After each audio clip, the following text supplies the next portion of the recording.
Bismillahirrahmanirrahim.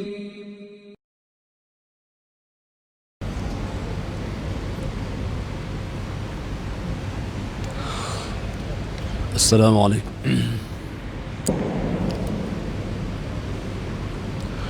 Assalamualaikum warahmatullahi wabarakatuh. Alhamdulillah alladhi an'amna 'alaina bi ni'mati al-iman wal islam alladhi farada as-salata was-siyam wa nusalli wa nusallim ala sayyidil anam nabiyina wa habibina Muhammadin sallallahu alaihi wasallam. اللهم لا علم لنا إلا ما علمتنا اللهم علمنا ما ينفعنا وانفعنا بما علمتنا إنك أنت العزيز الحكيم. فقال تعالى في كتاب الكريم: أعوذ بالله من الشيطان الرجيم بسم الله الرحمن الرحيم. يا أيها الذين آمنوا إذا قمتم إلى الصلاة فاغسلوا وجوهكم وأيديكم إلى المرافق فامسحوا برؤوسكم وأرجلكم إلى الكعبين. Alhamdulillah, patut kita bersyukur kepada Allah Subhanahu wa taala kerana Allah Subhanahu wa taala telah mensucikan jiwa kita. Maka patutlah kita mensucikan diri kita suci daripada hadas dan najis. Salawat dan salam kita sampaikan kepada junjungan alam baginda Rasulullah sallallahu alaihi wasallam, Sayyidil awwalin wal akhirin, imamil muttaqin. Beliau orang yang paling suci jiwanya. Ana atqakum billah, kata Nabi, saya adalah orang yang paling bertakwa kepada Allah Subhanahu wa taala. Maka kajian kita pada zuhur yang sangat mulia ini adalah tentang suci, at-taharah. Jemaah rahmatullah subhanahu wa ta'ala, babu al-ahdath allati tunqidu al-wudu', bab tentang hadas yang dapat membatalkan wudu'. Al-ahdath allati tanqudu al-wudu'a khamsatun, hadas yang dapat membatalkan wudu' itu adalah lima macam.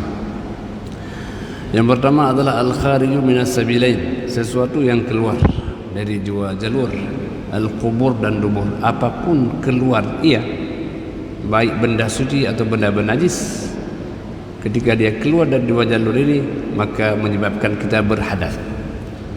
Dia kata keluar emas sekalipun umpamanya tetap dianggap berhadas karena keluarnya. Yang kedua, wan-naum, adalah tidur dapat membatalkan wudu. Kemudian wal ghalabatu 'ala al-aqli bi ghairi naum, orang yang terganggu akalnya bukan karena tidur tapi terganggu akal, pitam, mabuk, apapun, itu bisa juga membatalkan wudu. Kemudian yang keempat, walamsun nisa, orang yang menyentuh lawan jenis tanpa ada penghalang, tanpa ada satir. Kemudian yang berikutnya, wamasul faraj, orang yang menyentuh kemaluan dengan telapak tangannya tanpa ada penghalang, maka dapat membatalkan wudu, baik kemaluan dirinya atau kemaluan lainnya.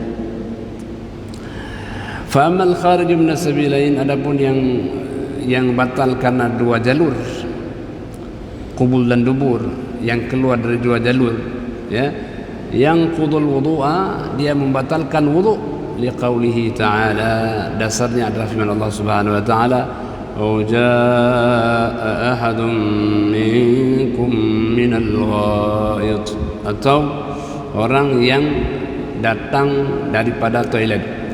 Maksudnya orang yang sudah ke toilet berarti sudah mengeluarkan sesuatu dua jalur, qubul dubur, kencing, BAB. Kemudian wali qauli sallallahu alaihi wasallam, sabda Nabi apa? La wudu'a illa min sautin aw rihin, tidak perlu berwudu kecuali kita mendengar suaranya atau terasa anginnya, keluar angin. Ada dua, yang pertama memang kita dengar suaranya atau tercium baunya. Bila kita yakin keluar dua hal ini, maka itu dianggap membatalkan wudu. Ya. Jadi berarti dasar bahwa sabilain qubul dan dubur bisa membatalkan wudu, yang pertama ayat, yang kedua al hadis Nabi sallallahu alaihi wasallam.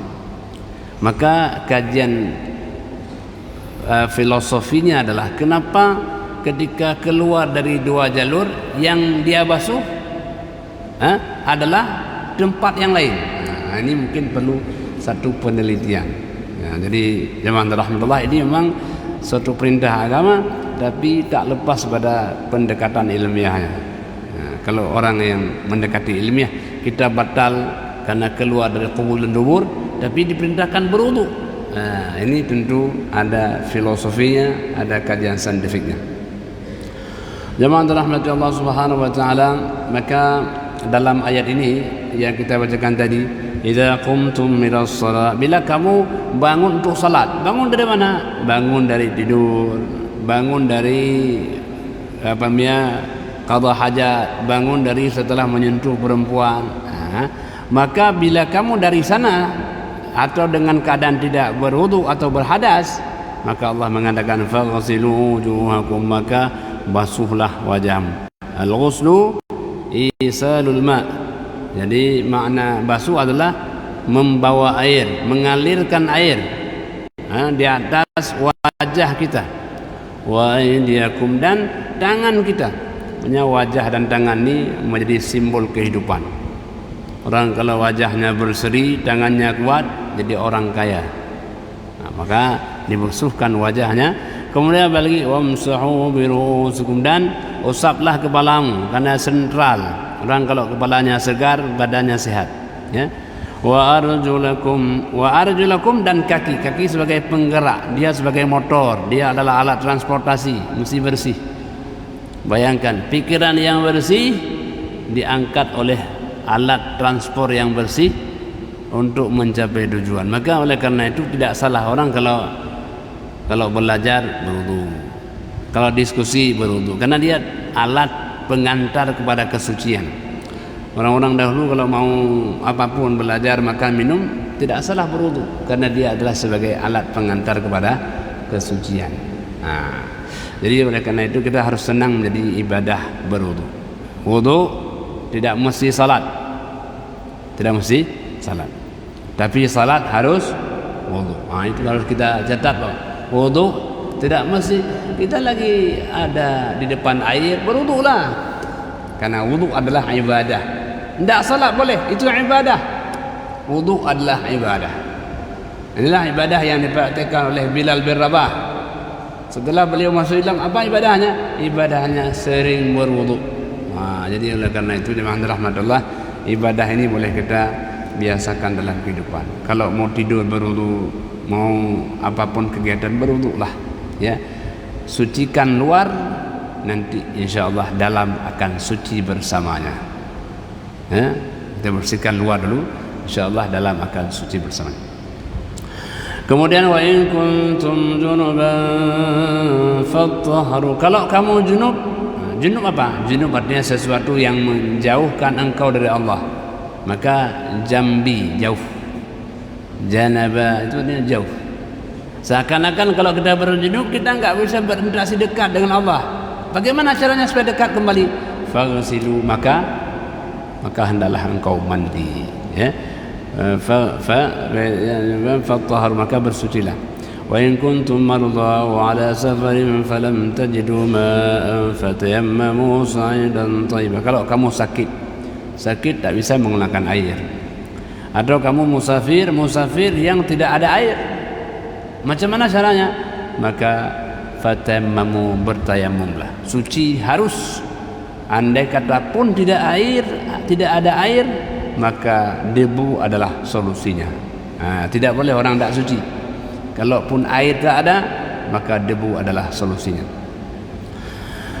Jemaah rahmatullah subhanahu wa ta'ala, qala Wazid bin Aslam min al-alamin bil Quran, al-alimin bil Quran, ni ahli Quran, al-alimin bil Quran. Wa zahir annahu qaddara al-ayah tawfiqan ma'a anna taqdir fil ayah la budda minhu. Ayat ini maksudnya ditakdirkan. Apa takdirnya? Bila kamu bangun dari tempat tidurmu, daripada sentuhan kamu dengan perempuan dan sebagainya, maka berwuduklah. Ini takdirnya. Takdir maksudnya kalau kita baca Quran dia tidak ditulis, tapi kita pahami. Jadi kalau teks-teks yang hebat itu enggak semua ditulis, tapi dipahami. Untuk pemahaman ini mesti orang-orang yang ahli Al-Quran. Jadi 6.236 ayat kalau ditulis semuanya mungkin jutaan halaman, tapi kata-kata yang tersebut perlu dibaca di luar teks. Wa amma qauluhu sallallahu alaihi wasallam la wudu'a illa min sautin aw rihin. Sabda Nabi sallallahu alaihi wasallam tidak perlu berwuduk kecuali mendengar suara atau ada mencium baunya. Kan orang yang kentut biasanya kalau orang keluar angin itu ada was-was, kayaknya udah keluar angin tadi kan ada was-was. Kata Nabi jangan. Kalau ada was-was enggak usah keluar masjid, yakin masih ada wuduknya. Macam mana juga tandanya ya Rasul? Tandanya dua. Yang pertama min sautin, terdengar suaranya atau tercium baunya. Ini tanda untuk menghilangkan was-was. Jemaah rahmatullah subhanahu wa ta'ala, makanya dalam hadis yang lain Nabi bersabda, idza wajada ahadukum fi batni syai'an, orang yang merasa perutnya tidak nyaman, ya kayak kembung, ada sesuatu, fa ashkala alaihi, maka dia menjadi ragu, khawatir, susah dia. Akharaja minhu syai'an la, apakah kayak sudah keluar angin atau belum ya? Ada rasa begitu. Maka kata Nabi, fala yakhrujanna, tidak usah dia keluar minal masjid, dari masjid, hatta yasma'a sautan aw yajida rihan, sampai dia kemudian mendengar suaranya atau mencium baunya. Jadi ini kaedah-kaedah. Karena kenapa? Karena salah satu di antara penyakit orang bersuci adalah ragu. Betul ya? Ragu. Sudah wudu belum ya? Masih keluar. Itu ragu. Jadi syaitan masuk dalam badan kita dalam dua bentuk. Yang pertama ragu, yang kedua marah. Kapan syaitan menggoda kita? Dua. Yang pertama ketika ragu, yang kedua ketika marah. Jadi oleh karena itu kita mesti menjaga jangan sampai syaitan masuk. Jadi pintunya dua.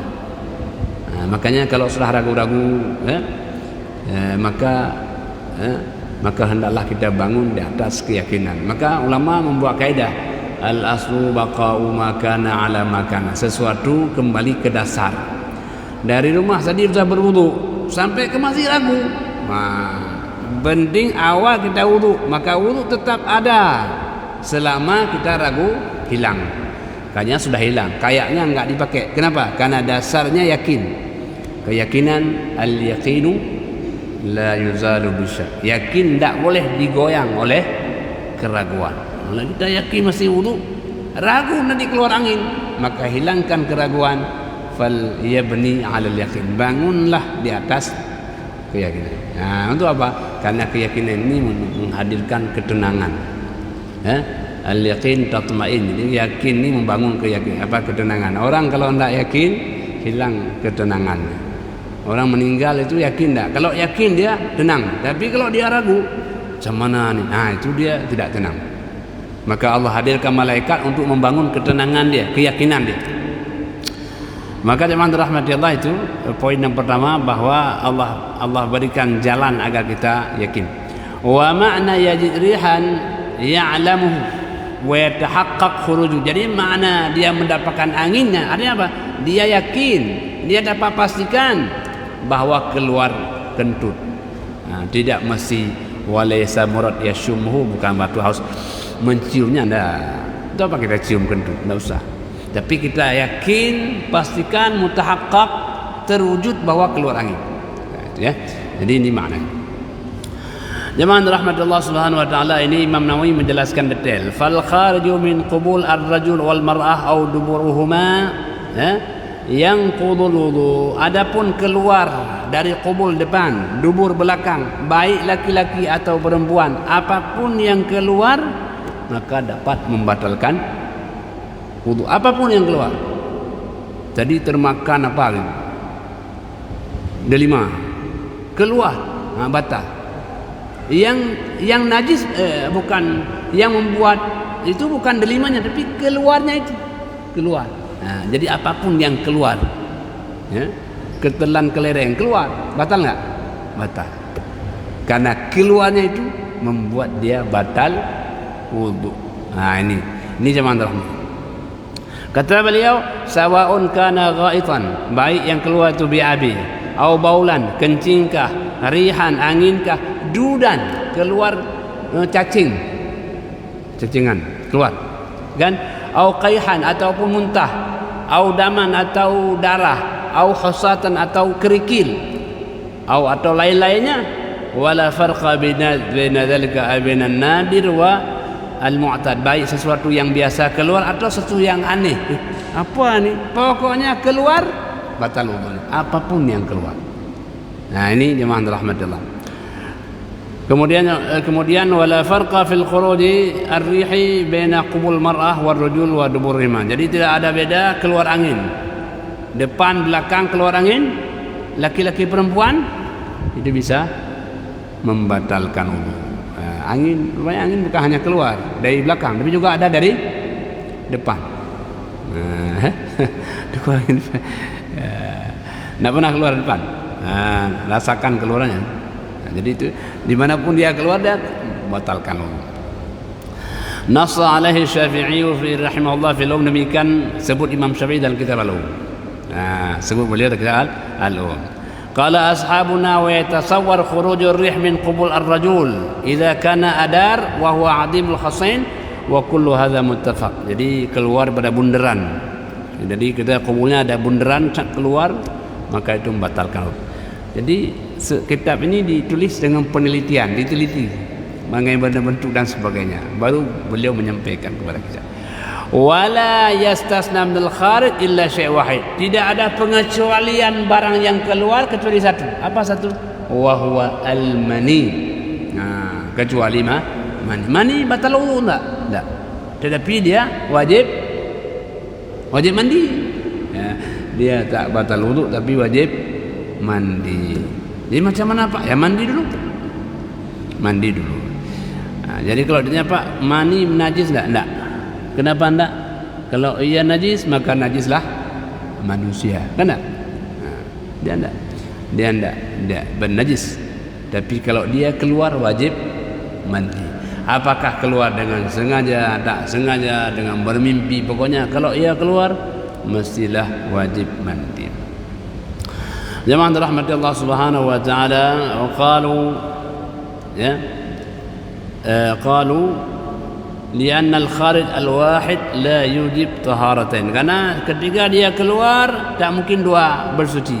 Kalau yang wudu berarti tidak mandi. Kalau mandi tidak usah lagi berwudu. Misalnya kita ni keluar mani harus mandi kan? Maka tidak usah lagi berwudu. Karena mandi lebih besar daripada wudu. Yang besar memasukkan yang kecil. Ya, itu. Kalau sudah pakai yang besar maka yang kecil masuk ke dalamnya. Jadi orang kalau sudah mandi wajib tak lagi berwudu. Kecuali waktu mandi dia pegang bahagian-bahagian yang membatalkannya. Itu makanya kenapa orang habis mandi wudu lagi. Tapi sebenarnya mandi itu sudah masuk ke dalamnya wudu. Orang misalnya mandi kecemplung dalam sumur, dalam sungai langsung. Dia niat sudah selesai. Itu mandi dan pakainya wudu, langsung bisa salat. Jadi ini jemaah rahmati Allah Subhanahu wa taala. Kemudian fa hadza qad aujaba al-janabah fa yakunu junuban la muhditsan. Jadi orang yang keluar mani itu namanya junub. Junub itu bukan termasuk hadas kecil, dia hadas besar. Qala Rafi'i lianna syai'a mahma aujaba a'zamul atharain bi khususi la yujib awhanahuma bi umumih. Kalau satu hadas dia ada kewajiban yang besar karena hadas itu, maka dia tak diwajib lagi yang ringan. Yang besar itu kan mandi. Karena sudah melakukan yang besar, maka tak wajib lagi yang kecil. Yang kecil apa?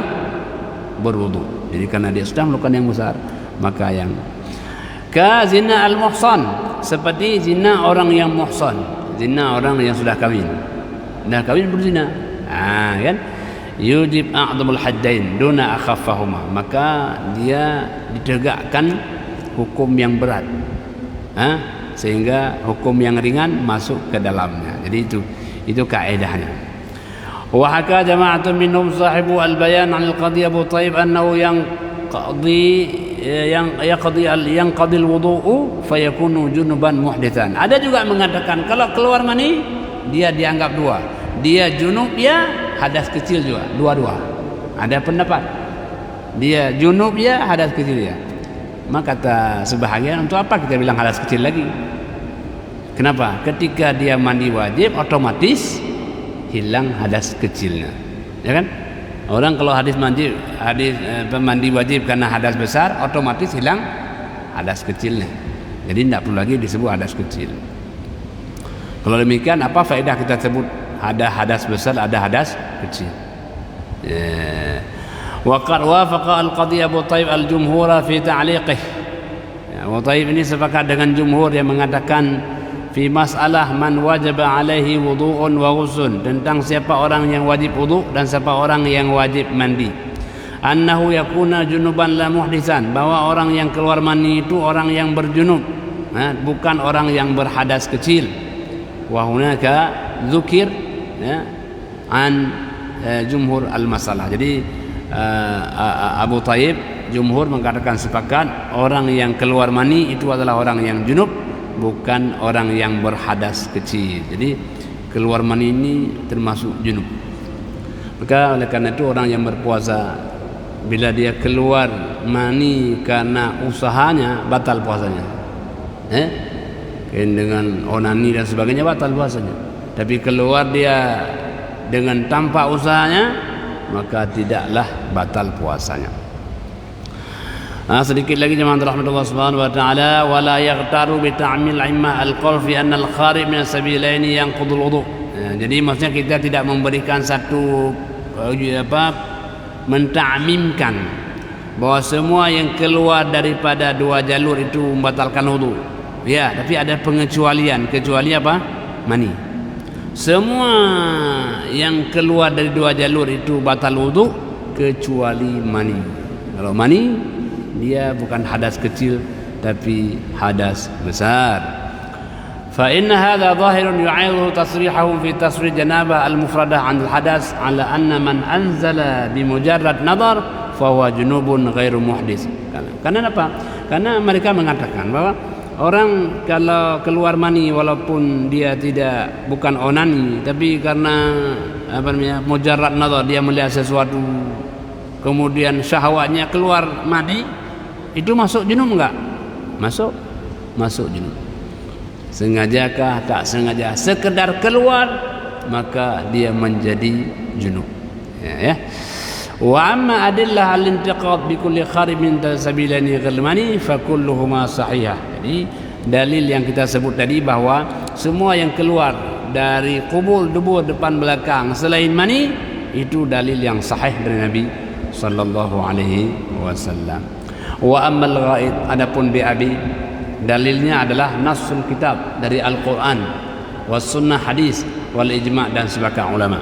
Wa ammal baul, adapun kencing, fa bi sunnah al-mustafidah, kencing itu banyak hadis yang menyebutkan tentang bahwa orang yang keluar kencing maka dia adalah hadas kecil. Kencingnya najis, keluarnya adalah hadas.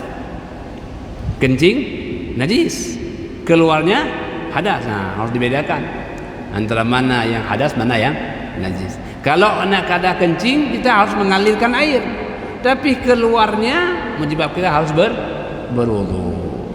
Jadi satu keluar tapi dua efek. Efek bagi orang yang keluar itu berhadas, kemudian kencing itu sendiri bila kena orang lain menjadi bernajis. Ya. Kalau mani kena kita bernajis enggak? Kena pakaian. Karena Nabi SAW pernah suatu hari, kata Sayyidah Aisyah, beliau mengorek mani yang ada pada pakaian Nabi SAW. Berarti mani itu dia bukan bernajis, tapi kalau dia keluar maka berhadaslah orang yang keluar padanya mani. Ya, itu catatannya. Wa wa amri, hadapun angin atau keluar kentut, fa al hadis as-sahih, itu dalilnya banyak hadis allati qaddamnaha, yang telah kami tuliskan tadi, wa yasrihah, hadis yang eksplisit tatanawal arih min qubulain. Angin yang keluar dari kubul, depan belakang laki perempuan, kubul dan dubur. Jadi angin, mungkin angin dari depan itu ya tidak laki-laki tapi perempuan, ya. Nah, itu keluar itu bisa membatalkan wudu. Ya, angin yang keluar depan belakang mengharuskan dia berwudu kembali. Wa ammal madhi wal wadi wadud wa ghairuha minan nadirat. Adapun keluar wadi, madhi, dan seterusnya keluar cacing dan sebagainya, hal-hal yang jarang-jarang keluar, maka juga itu bisa membatalkan wudu, dan ia adalah najis. Ia adalah najis. Nah, itu. Jemaah rahmatullah, mungkin demikianlah kajian kita pada kesempatan yang mulia ini tentang bab 5 hal yang dapat membatalkan wudu. Semoga insyaallah kita berangkat daripada bersih luar menuju bersih dalam. Jadi jangan orang bilang, Pak, hati saya bersih. Ya, agama kita mengharuskan dua-dua bersih, suci luar dan suci dalam. Tidak mungkin orang suci luar tanpa dalam, dan tak akan suci dalam tanpa luar. Wa thiyabaka fatahhir. Bajumu hendaklah engkau sucikan. Macam mana suci baju? Yang pertama baju yang luar, yang kedua baju yang dalam. Baju yang luar yang kita pakai, baju yang dalam hati yang menjadi pakaian tubuh kita. Jadi kalau di luar inilah baju kita, kalau dalam pakaian itu adalah hati. Orang kalau baik hatinya memang bagus sekali bajunya, bukan baju luar, baju dalam. Nah, jadi oleh karena itu pakailah pakaian yang rapi dan bagus. Bagian luar itu adalah memang bajunya, dalam itu adalah hati kita. Semoga kita dapat bersihkan kedua-duanya dengan izin Allah Subhanahu wa taala. Demikian, terima kasih, hanya kepada Allah sajalah kita kembali. Hadanallahu wa iyyakum ajma'in. Wassalamualaikum warahmatullahi wabarakatuh.